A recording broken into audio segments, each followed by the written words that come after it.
Well, good evening and welcome on this 30th of July in the year of 2020 with our special guest tonight, Chaplain Maureen Burns from Maui, Hawaii. You'll be able to see my face momentarily. I hope that you are well, and we are coming to you live right now. There I am. And we hope that you are well, as I was saying, and that you are able to join us tonight. And we have a very, very special guest who we will be bringing forward in about 10 seconds. But before we do that, we want to ask you to have a watch party, those of you who know how to do that, and all others, that if you will please contact your family members and your friends and your colleagues and invite them to join us tonight.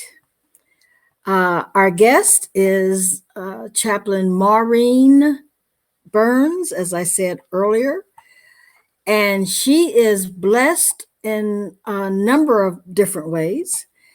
She has co-authored a book titled The MIDAS Touch. There it is, and there she is.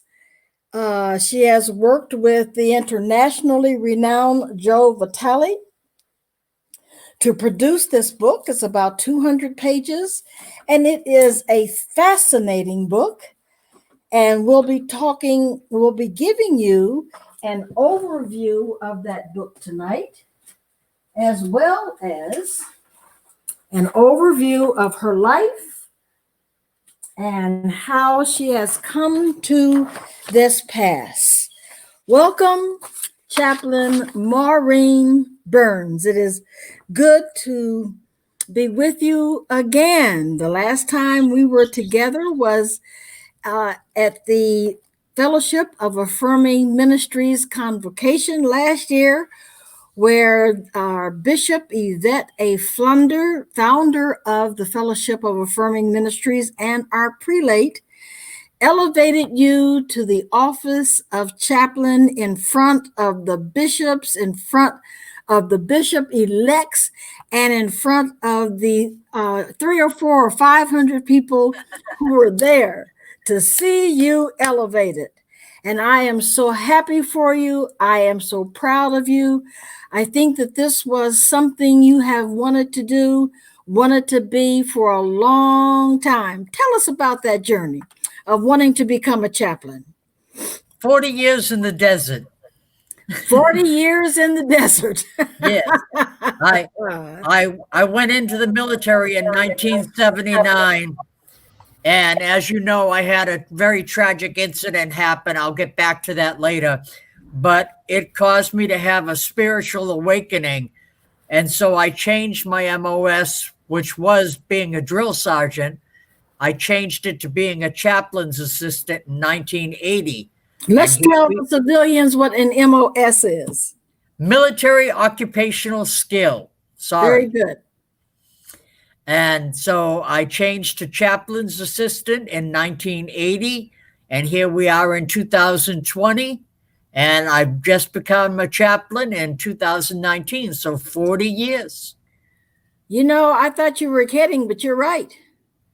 You're 40 right. Years in the desert. But you know, that's a good thing. Moses was 40 years in the desert after coming out of Egypt. Jesus was 40 days and 40 nights in the wilderness. That's right. Something else happened for 40 days. I think it rained 40 days. And so you joined that band of individuals, very powerful individuals. When you spent your 40 years And I thank you for your steadfastness. I was just hearing today, listening to the radio, that 40 days means something, and I am unable to recall what it means right now. But I tell you what, between now and next week, when you come back, I'm going to find out what that 40 means. All right. But it certainly means that you're doggone prepared. That's what it means. It's a number for preparing. It's a number for preparing. In other words, God designs these 40 years or 40 months or 40 days or 40 hours experiences specifically for a time of preparation. Yes. And so once you changed your MOS to being a chaplain's assistant, correct? Right. How did that go? How many deployments did you have as a chaplain's assistant? Well, I had several. I was mostly in the reserves at that time, and I had several locally just going, in the summertime to different bases. But I also served in Grenada. They don't talk about that much because it was only a 1 month issue, if you will. I can't call it a war or even a police action, but it was a 1 month issue in 1983. Okay. And we flew over Grenada in C5 and dropped out of the back of the plane supplies into the swamp area so that the people that needed the supplies could get out to them, but that the rebels wouldn't be able to take it from them. So we had to fly down in close to drop the stuff out of the back of the plane, and they were shooting at us, and it was bouncing off the outside of the plane. It was quite interesting. I bet. And I'm not laughing because it's funny. I'm laughing because it sounds like a dangerous. Well, it is a dangerous operation, and it's kind of making me feel like laughing is the only thing I can do to keep from crying, because I do recognize that it is a very, very dangerous thing you have done in your 2-week reserve deployment. And I don't know of anyone else that has come that close to quote serving in jungle warfare, and I thank God for sparing your life. I don't think Thank you've you. had anything else quite that interesting, have you? No, that was back in '83, like I said, and I was part of the 347th General Hospital, and that's why we went, because we were a hospital unit. So they Okay. had to have a chaplain go, so he had to have his chaplain's assistant with him, because they don't allow chaplains to carry weapons, because this is a mixed message. Signing Yes. the cross, holding a Yes. weapon at the same time. So you have to have a chaplain's assistant on board to drive the chaplain and to escort him and so forth and so on. And that's why I was there. Okay, are chaplain assistants allowed to carry weapons? Yes, that's why we're there, to protect the chaplain. Okay, so you were, as we say as we often say, you were packed. Yes. Okay. Clearly you have been well trained in that area, and let me also share with the viewers and the listening audience that I have invited Chaplain Maureen to work hand in hand with me for an edition that will be coming this winter that we are calling Vet and LGBTQ Vet Plus. And I think we're going to leave it at plus, because we can add to that sibling, we can add to that allies, and pretty soon it'll be like the alphabet soup. We'll just be adding more and more and more on it. And I'm so grateful that you are a fellow veteran. You are a fellow chaplain, and here we are, the second time, or the first time together since the convocation last year where you became a chaplain. And we will be talking with our bishop and with our prophet about how we can label this under the non-parish ministries, because that's really where we belong. And I'll also be talking with Bishop Phyllis about that tomorrow morning, because she is Great. my bishop in the Midwest region. So what did that experience do for you? How did that experience further shape or shake your faith? Well, I'll have to say what the experience was to clarify that. In 1979, I became the country's youngest drill sergeant. I was only 19 years old. And we had a celebration because I made it into the Women's Army Museum in Fort Jackson, South Carolina. And so we were having a celebration. And at the end of the celebration, this was back when Jimmy Carter was president, okay? I must clarify that. At the end of the celebration, some drill sergeants came up to me and asked me if I wanted to go smoke a joint. I love it. Back then, we could get away with that. And so I went walking off with them at a trailer park, and we went to an empty trailer, and I didn't think anything of it because I thought they just didn't want to be seen, you know. And when we got inside the trailer, they abducted me, they beat me, and they gang raped me. 3 drill sergeants in their 30s. And they beat me until I collapsed. They kept on hitting me in the stomach until I couldn't stand any longer. And then they dragged me into the bathroom to rape me because that was an enclosed room within the trailer. And I kept on going in and out of consciousness. And when they got done raping me, they threw me into the tub. And I remember being in the tub and just saying to God, please just let me get through this. And then they left. And then I heard a door 5 minutes later creaking open. And I said, oh my God, they've come back to finish the job, because I couldn't even stay awake, you know, so I didn't know how long I'd been there.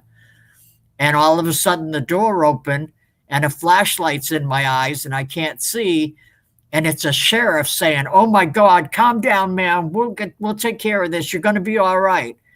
And I had just said in my mind, God, if you get me through this alive, I will serve you for the rest of my life. Well, my Lord, did it take all that? I mean, I don't mean to be funny, but I mean, had God been talking to you? Welcome, Shermaderm. Good to see you. Welcome. I mean, had God been talking to you all along and you just hadn't been listening? And so in order to get your attention, you know, well, that's dramatic. I was born a Catholic, and my mother says I'll die a Catholic, but anyhow, I digress. I was born a Catholic and raised a Catholic, and even at the time of this incident, I was Catholic, and I became a Catholic chaplain's assistant. But later in life, when I was when I was 30, I changed to become a Protestant and to join the United Church of Christ. So it changed me from one faith group to another. Okay. There is no place like the United Church of Christ. I don't care how far and wide you look. I mean, if it were not for the United Church of Christ, Chaplain Maureen, most of us would have left the church a long time ago, because it is the only faith denomination other than MCC, Metropolitan Christian Church, I suppose is of almost on the same level as the United Church of Christ. But it is so welcoming. Most of them are so welcoming. And then comes along Bishop Flunder, who creates an atmosphere for everybody, for everybody, for the disabled, for the gay, lesbian, bisexual, transgender community, for Black folks, for white folks, for for orange folks, for sky blue green folks, for all folks. I mean, it's just amazing that you and I found the United Church of Christ. You and I found the Fellowship of Affirming Ministries. You and I found Bishop Yvette Flunder, who has saved, and I'm not talking about salvation now. I'm talking about self-esteem. I'm talking about sanity. I'm talking about the way many churches have talked about many of us over the pulpit. I'm talking about she just made it very, very plain. Radically inclusive. Radically inclusive. And she means that. I remember I was on one of the conversations when we were talking about radical inclusion. And I'll be dogged if she didn't call me out. And she said, "Okay, then who is your abrasive group?" And I said, "White men." She said, "Well, you got to include them too." And I said, "Yes, ma'am." And I've been working on having my heart open to white men. And I think the reason I felt that way at the time is because of the way they will their privilege and their power. Yeah, their privilege and their power. And it just makes me ill sometimes. That's what happened to me earlier today. That's what triggered me today when I was getting my iron infusion, and that chaplain came in to have conversation.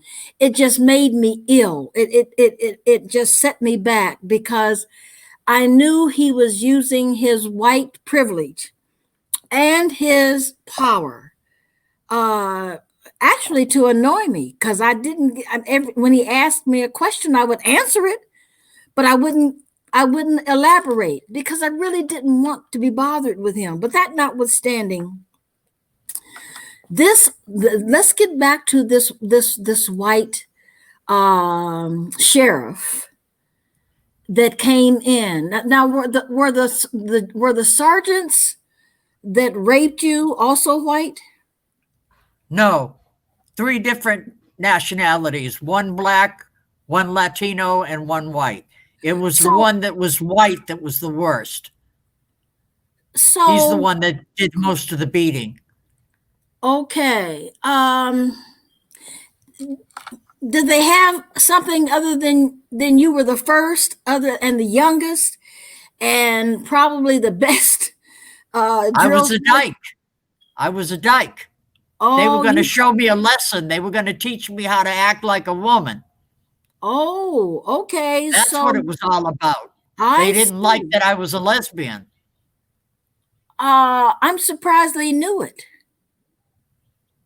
I haven't exactly hid in the closet during my life. I'm pretty recognizable. Okay.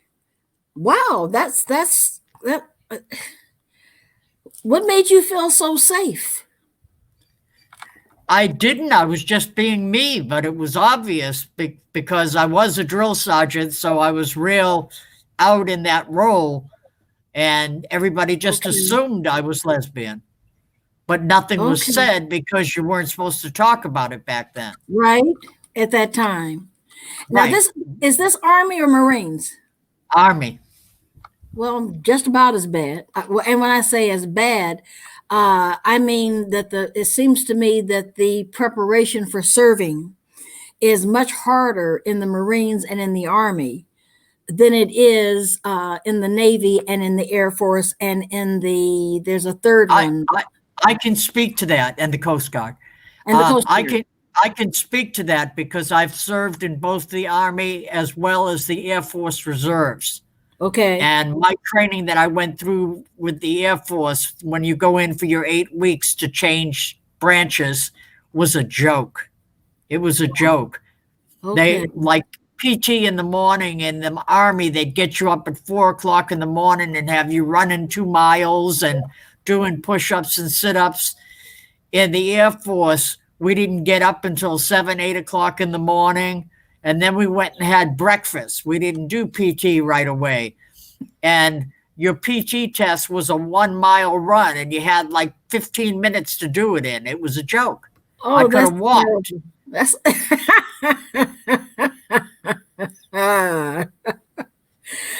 I don't know how you stomach that, going from the Army to the Air Force. I mean, when it's the other way around, I don't know how people survive who come from the Air Force into the Army or into the Marines. It's because Right. you're right. It's a world of difference. And I could have gone into the Air Force in the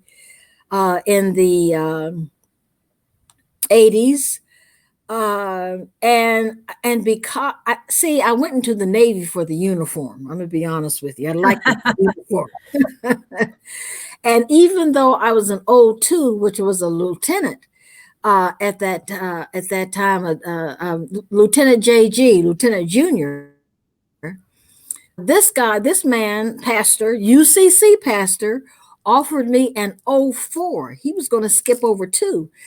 Dodo, didn't take it. Because if I had taken it, I would have gotten the bird. I would have gotten the bird. And who knows, maybe even a star. Who knows? I could have come out of there a general. But that was then and this is now. So even though the I want to go back for 1 second, Chaplain, to make clear something that hasn't been said. The reason I switched from being a Catholic to becoming a Protestant was the only role I saw for myself in the Catholic Church was to be a nun. Okay, and that was completely out of the question. That's all that was available back then. And I wasn't prepared to do that. Okay. But when I joined the UCC and they told me I could be anything I wanted to be, a chaplain, a pastor, a minister, I was like, sign me up, you know? Wow. Isn't that amazing? So where did you come into the United Church of Christ? Were you in Boston at the time? No, I was in California. Okay. So you had come to the West Coast. Had you found City of Refuge at that time? No, I had not. Okay. Well, we won't necessarily keep probing as to where you started. We'll keep some of our secrets to ourselves. How about that? I joined COR in 1999. Okay. And when did you go to California? I went to California in 1980, and I graduated from PSR in 1999, along with someone we both know well, Bishop Yvette Flunder. We were in the same graduating class. And PCR is? Pacific School of Religion. Pacific School of Religion, because there are some people that would not necessarily know MOS and UCC and PCR. We're talking to a wide audience. Okay. And as a matter of fact, I may wait to say that when we take our break for station identification. And maybe I'll just say it right now that last week we got a conversation from as far east as the motherland. So that is very, very exciting. We are reaching a broad audience, and I am grateful. But it took you from the 80s until the 90s to meet Bishop Yvette Flunder. Yes. And I suppose, like most of us, she just blew you away when you met her. She invited me to be her intern at City of Refuge, and I was still in the Air Force Reserves at this time. My plan was to become a chaplain in the Air Force Reserves. Okay. And I was worried that they were going to feel I was gay because I was going to be belonging to a gay church. And she said, no, we are an inner city ministry. Right. That's what you tell them. We're an inner city ministry. Yes. I said, okay, I got it. I'll go back to them with that. And so they approved it. They approved it. Oh, that is so wonderful. That I tell you that Bishop Yvette A. Flunder is a wonder. She really, really is. She's a miracle. She is a miracle that God has given to us. She is a miracle that God has given to the world, and a miracle that God has given to the body of Christ, because she has influence in both the body of Christ and in the world. She walks with presidents, for the exception of this president. She walked with President Obama. Let me just be specific. Right.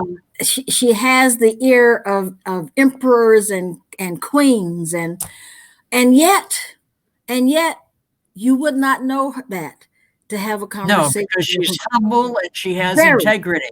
very, Integrity very, is a big thing. yes. And she is authentic.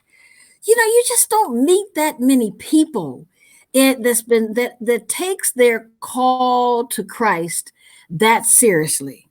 And when I say that seriously, I'm saying specifically so serious that they are willing to be a Daniel in the lion's den. They're willing to be one of the Hebrew children in the fiery furnace. That kind of commitment, that kind of dedication to serving the Lord with gladness, I may add. And so this is not this is tonight is not about Bishop Flunder, but in one sense, but in another sense, it really, really is, because without her and the Holy Spirit, you and I would not be sitting here having this conversation. Amen. And that's just the fact of the matter. So now we're going to pause for station identification. We are halfway through the program, and when we come back, I want to return to the conversation of that dreaded night, Okay. and to talk about some of the things that kept you going, that kept you moving, that kept you in Christ, and in the Air Force, and continuing on to pursue chaplaincy, a type of ministry in the Air Force. But while we do this station identification, just sit tight. Chaplain Maureen F. You got it. Burns, out there in Maui, Hawaii, with that beautiful greenery behind you. We want the community to know that's not on a green screen. That is real, real. That's behind you. What is that greenery, by the way? Palms. Palms. And what's the temperature out there? Just go ahead and make all of us jealous. 82 degrees 82 degrees. with So with island breeze. with island breeze. So the storm didn't come your way. No, it hit Oahu and Honolulu, but it didn't hit us. It passed us by. Look at God. It's just wonderful. So, ladies and gentlemen, while we pause for station identification, we ask for your brief attention as we talk about upcoming events. And the first thing that we want to talk about, well, not so much upcoming events as giving some shout outs to some folks who help us to make this happen. And the first person would, of course, be our administrator, Pastor Sue, who is a student preparing for ministry and she has left. She is not okay, there she is. Pastor Sue is a student at the Chicago Theological Seminary.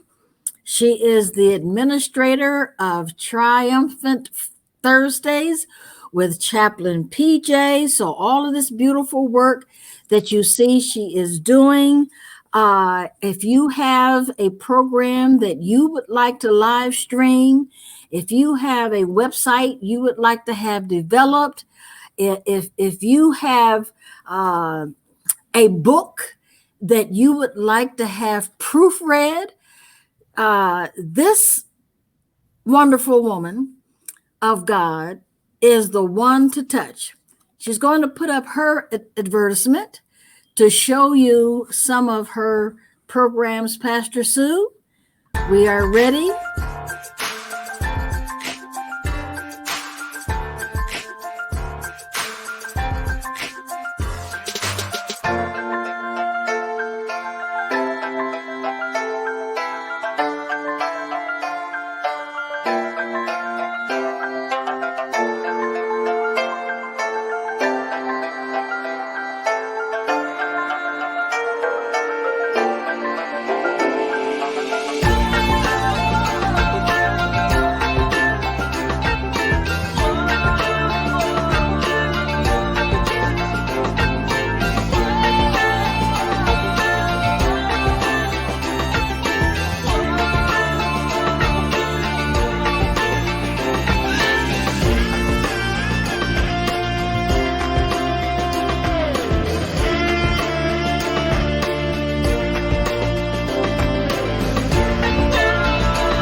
How about that?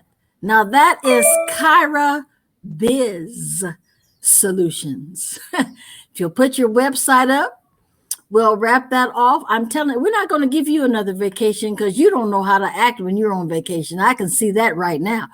Kyra Solutions, administrative business and consulting services for dreamers. I love that word. For visionaries. I love that word. For entrepreneurs, faith-based and community-based organizations. This is the sister. This is the organization. This is the entrepreneur, businesswoman, and woman of God that you can contact for that incredible presentation. I'm telling you, that is off the chart, Pastor Sue. That is off the chart. Pastor Sue is also a member of, and we want to give a shout out to her pastor, Bishop-elect Vanessa N. Brown, pastor of Rivers of Living Water United Church of Christ in New Jersey and in New York. New York comes first, New Jersey. If you're ever in the city, we will do our best to encourage you to go and worship with them 2 to 3 p.m. Eastern Standard Time. There is the information if you'd like to jot it down.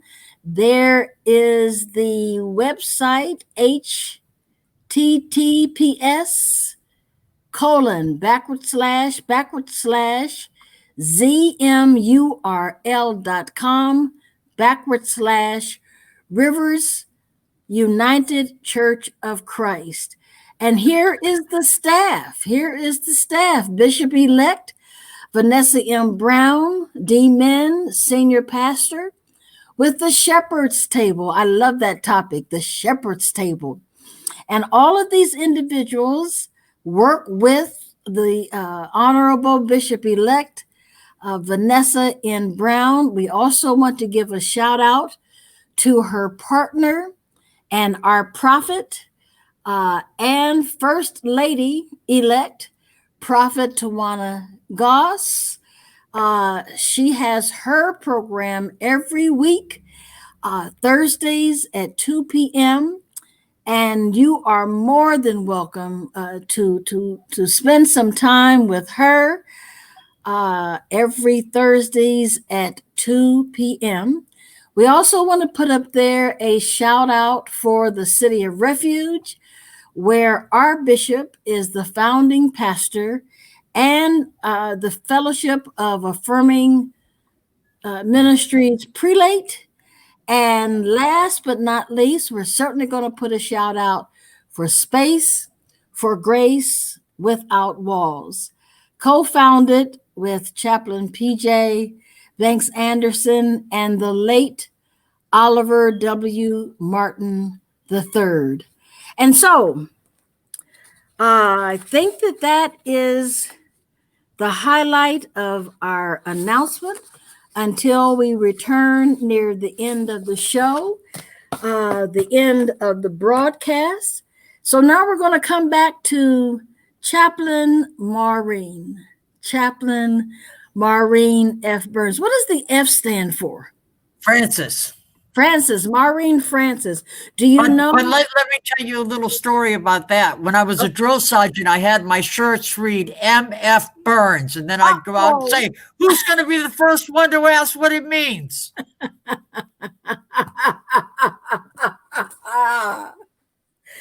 Okay, we'll leave that. We'll just leave that. I tell you, that is just so wonderful. That is so wonderful. M.F. Burns. So about what is the story behind your name? What did your mom? Is there another member of the family named Maureen Francis? Is there a grandparent? No. My grandmother's name was Mary, and Maureen means Little Mary in Gaelic, and my sister picked it. My sister Roberta named me. Okay. Did you like that name growing up? Yeah, Roberta's the middle child. I have 9 brothers and sisters. Oh, a very small family. Yeah, I'm the baby.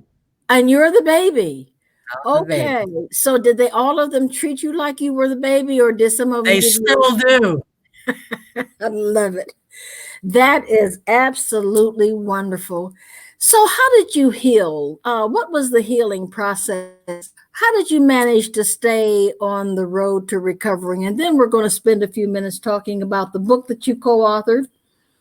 But before we get to the book, let's hear a little bit about how you came to continue on the journey with Christ. Well, it was a struggle because, as you might assume already, I had PTSD. And so I had problems with that along the years that were so bad they caused me to be hospitalized at times. And I had ongoing issues with that. And I was also considered bipolar, but I don't know which was more accurate. The PTSD is what I got treated for. But the way it started at first is right on the plane coming from Fort Jackson to California. I met a male drill sergeant named Jeff Christensen. We all called him Chris. And I told him what had happened to me. I don't know why I trusted him, but I did. And I told him that they had taken my keys and my identification so they'd have my home address, and told me if I told anybody, they'd finish the job. And Chris said, "You're not going home." And he had a 2-bedroom place in San Francisco. And he said, "You can have the second room. I don't ask anything of you. Just help me clean the house once in a while. And you can have the room rent free. So you don't have to worry about money for the first few months." And I moved in with him. And Look so at God. I went to living in the city, and just being in the city at that time. The AIDS epidemic was going on. And I got involved in a lot of agencies, including ACT UP and other ones. Back in those days, Sylvester was playing in the Castro. Things were really crazy. And I got involved in a lot of that work. I got involved with the names quilt. And when I was 30, I decided to go back to college. I hadn't even graduated high school. I only made it to 9th grade. But I decided to go to college at 30. And my first degree is in real estate. And I thought that's as far as I was going to go. But I had, from the Able Disabled Club, a mentor teacher that said, "You need to keep going." And she asked me what I always wanted to be. And I said, "A chaplain." And she said, "Then you need to go all the way to an MDiv." And I said, "I can't do that." And she said, "Yes, you can." So I went from the real estate degree to a degree in sociology at Holy Names College. And then I went from Holy Names College to Pacific School of Religion. My And I goodness. got my MDiv. It took me That's 9 years, amazing. but I did it So what made you think you couldn't? because I hadn't graduated from high school. I didn't think I was bright enough. Okay. Okay. I didn't know So how to do basic math. And they were going to make me take algebra and calculus to go to college. And I was like, yeah, right. But I so did it. so the trauma didn't really have anything to do with you thinking you couldn't. It was more like you were not prepared to do it. The trauma had everything to do with me doing it, Okay. because I told God if I survived, I would serve him for the rest of my life. And I have kept that promise. That Okay. promise was made in 1979 in a bathtub. My, my, my. Do you remember the month? It was July. July.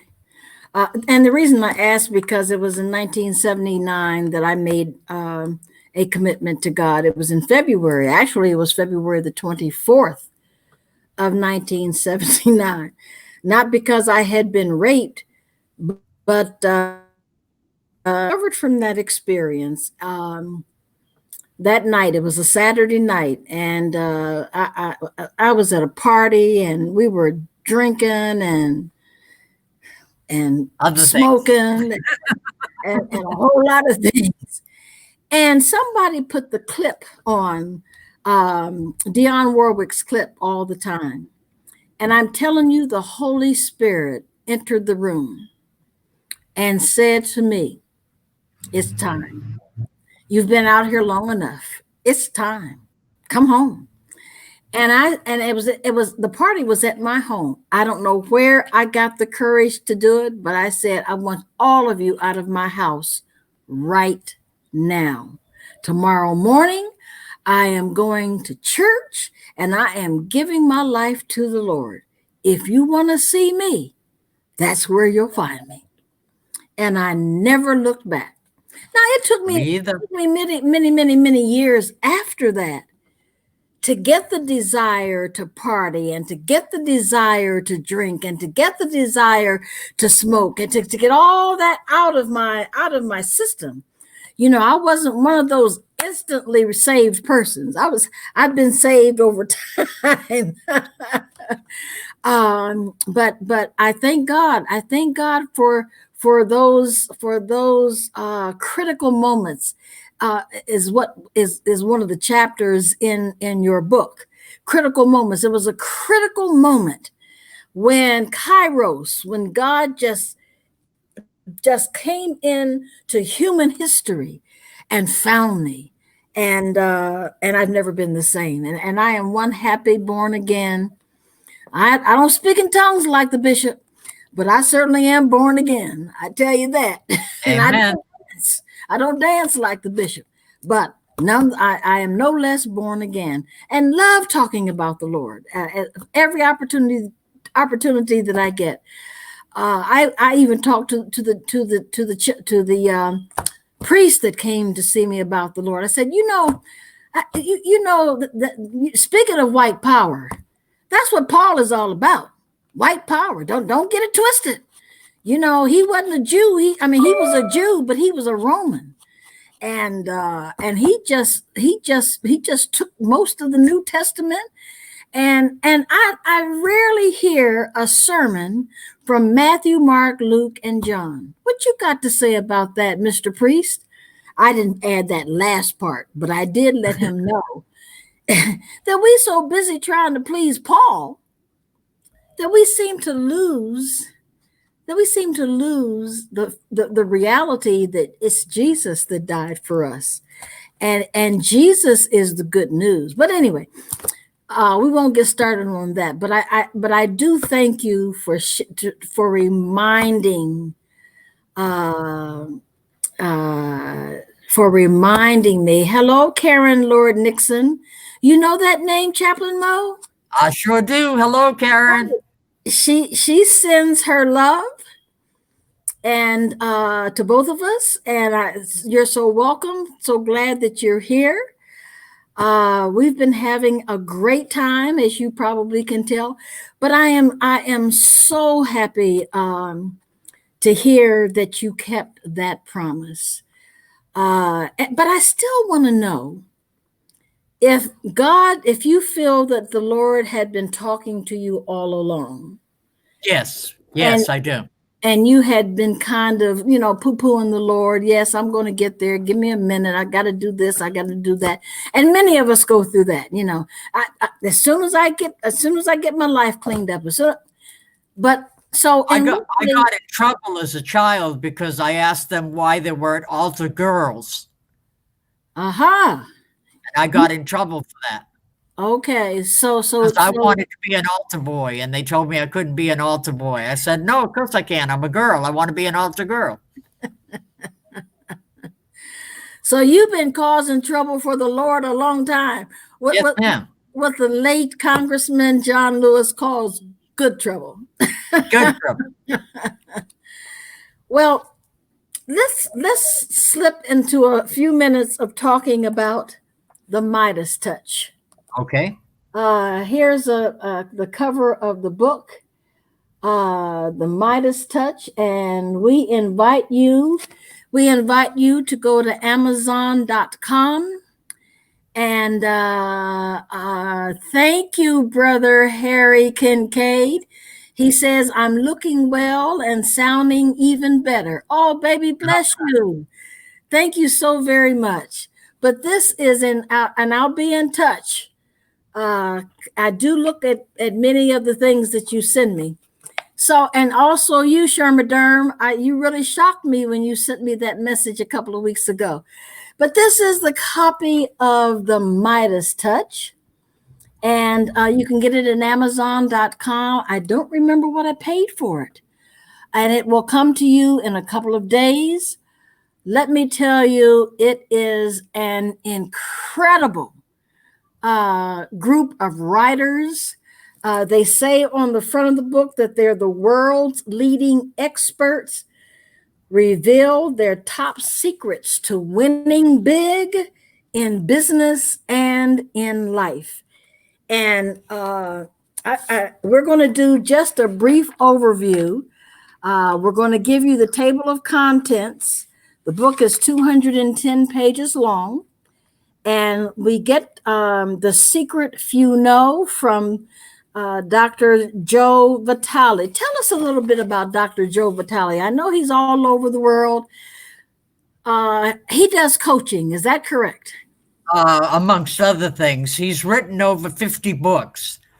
And he originally came up out of Dallas, where he was homeless when he was younger. And now he's a multi millionaire. And he does do coaching, but he does a lot of other things. And he has, like I said, over 50 books in print right now. One of the best ones that he's known for is The Attractive Factor. The Attractive Factor. I believe he was also one of the stars in The Secret. Yes, he was in the movie The Secret. Okay. It looks like our incredible administrator has put the website or the place where you can go to Amazon.com and get it. I'm pretty sure it's less than $20 though. It is. Okay. It is. Okay. The next chapter is the Master Key, Unlocking Your Potential for Greatness and Abundance. By Dan Locke. I probably shouldn't do this. Say again? By Dan Locke. By Dan Locke. Yes. I probably shouldn't do this. I probably should leave you to do this, but I can't resist it.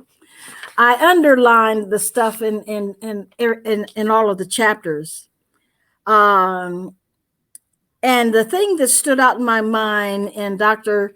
Vitale's chapter, The Secret Few Know, is the real secret to success is when you take care of others and yourself. I found that to be very interesting. How did I go from poverty thinking to the Midas touch? By reading books, listening to audios, going to events, and this is really a key. Retraining my brain. Retraining my brain. In other words, he says, think like an entrepreneur. Think like you are successful. And as you discover your own solution, in turn, that solution you can put into a product that others will buy. And I'm going to leave his chapter. Dan Locke, The Master Key to Unlocking Your Potential for Greatness and Abundance. I find it very interesting, Chaplain Mo, that he starts out telling the story of the fable of the King Midas. Do you remember that fable? Oh, yes. Okay. Everything he touched turned to gold. Everything he touched turned to gold. And it wasn't too long after that wish was granted. And what happened? I don't remember. Don't remember that? Everything he turned to gold. And so he couldn't hug his family. Oh, correct. Remember? Yes. Because they would have turned to gold. He couldn't drive his automobile because it would have turned to gold. So having that gold, having that capacity where everything you touch turns to gold, it's okay for a while. But then you end up being kind of lonely because nobody is going to allow you to hug them, right? I found that to be very interesting. That he would say that. So let's see. I won't say anything else about him. The next chapter, most important but often overlooked strategies for business success. And he writes, your number one focus needs to be on making your business more profitable. And we'll be talking a little bit more about that next week. I'm just kind of giving snippets of what the people can expect to experience when they purchase and read this book. The Think Solution. Barber and Sandra Westlin gives 5 keys to unlocking the life you dream of which you dream. Number 1, time. Your time is now. Stop putting it off. Write that book. Say that prayer. Go to that conference. The time is now. Stop making excuses. Key number 2 is hope. That means that you direct, determine, and develop your true purpose. Where was I reading? I don't know if it was in this book or not, but I was reading somewhere where somebody was writing that they thought that they had found their purpose when in fact they had found their passion. And see, I thought they were one and the same, but they are not one and the same. We'll be talking more about that. Key number 3, identity, the power of all of you. You know, we have a song that we sing in the church. All to thee, my blessed Savior, I surrender all. Well, that's what this author is saying. The power of all of you, not just a part of you. Claim your true identity, whatever that may be. And then I really found key number 4 very interesting. Neurology. In other words, your brain has the power to disconnect from negative neurons and reconnect with positive neurons. I thought that just knocked me to my chair. That's what Joe Vitale means when he says he retrained his brain. That's exactly what he means. Yes. You and you know, those of us who have been in oppressive environments, and some of us don't even know that we were brought up in an age of oppression. You know, particularly those of us who can remember white bathrooms for whites only, fountains for whites only, restaurants for whites only. There was a time when a Black person could not walk into Macy's. For an example, and Woolworths. Or what?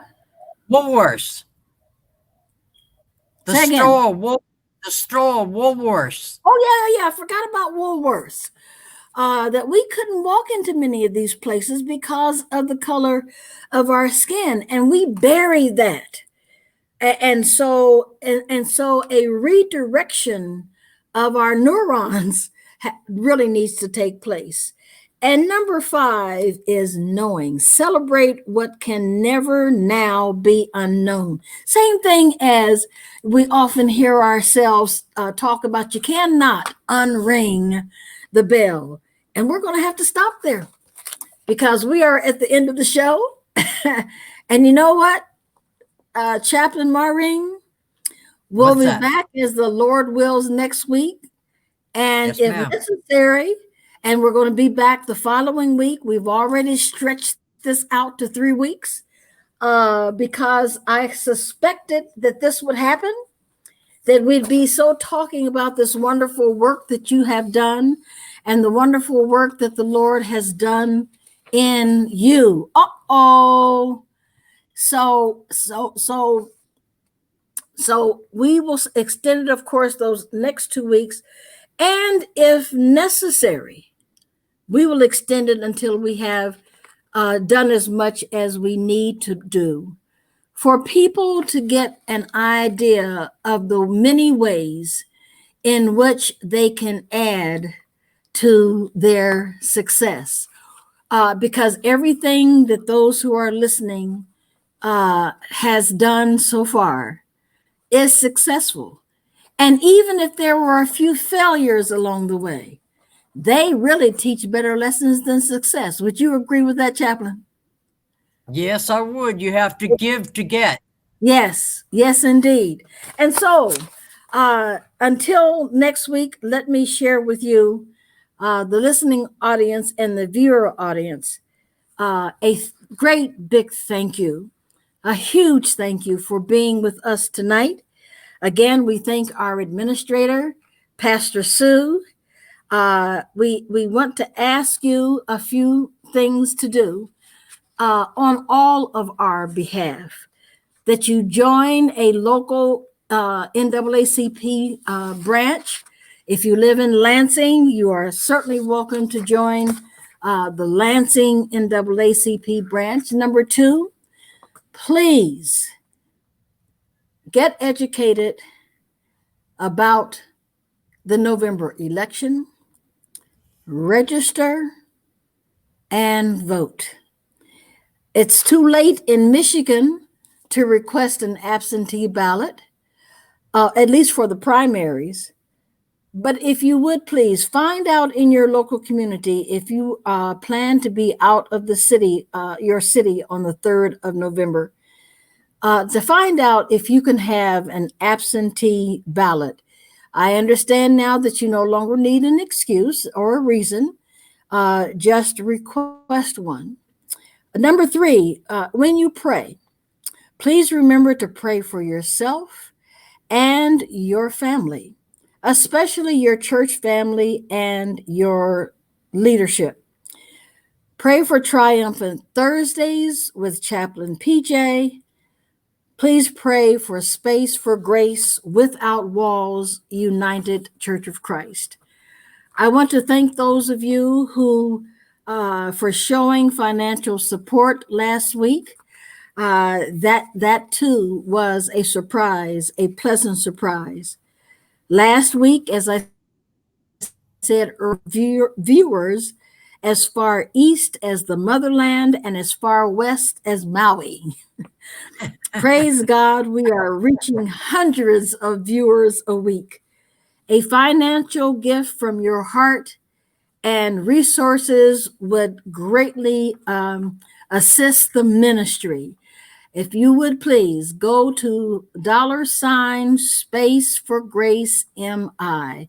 And like the widow's mite, if you would give $1, we would appreciate that as much as if you gave $1 million. And I base that on the story of the widow's mite. That is not how much you give. It's giving from the heart that counts. So Space for Grace Michigan MI. And we also want to bring you up to date as to next week's program. And it will be Triumphant Thursdays with Chaplain PJ, August the 6th. Can you believe it? The month of August is slipping away. It has slipped away. Where our chaplain Maureen F. Burns will be back with a masterclass on the law of attraction basics. But we will also continue with the overview of the MIDAS touch. We want to put that announcement up again so that you can see the cover of the book and the author of the book of the MIDAS touch.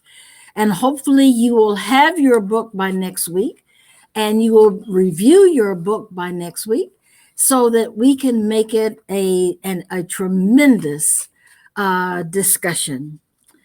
And last but not least, we want to put up our appeal to you for friendship. And this is the way our appeal to you to be our friends and to take us into your heart as your friends. A note from Peanuts. I don't know if he's talking to Snoopy, but it looks like he is. If you ask me how long I'll be your friend, my answer will be, I don't know, because I really don't know which one is longer, forever or always. Until then, whatever is true, whatever is noble, whatever is right, whatever is pure, whatever is lovely, whatever is admirable, if anything is excellent or praiseworthy, think about such things. Why? Because the wisdom from Proverbs makes it very clear that as a person thinks, actually from the heart, as a person thinks, so is that person. God bless. Amen. And good night.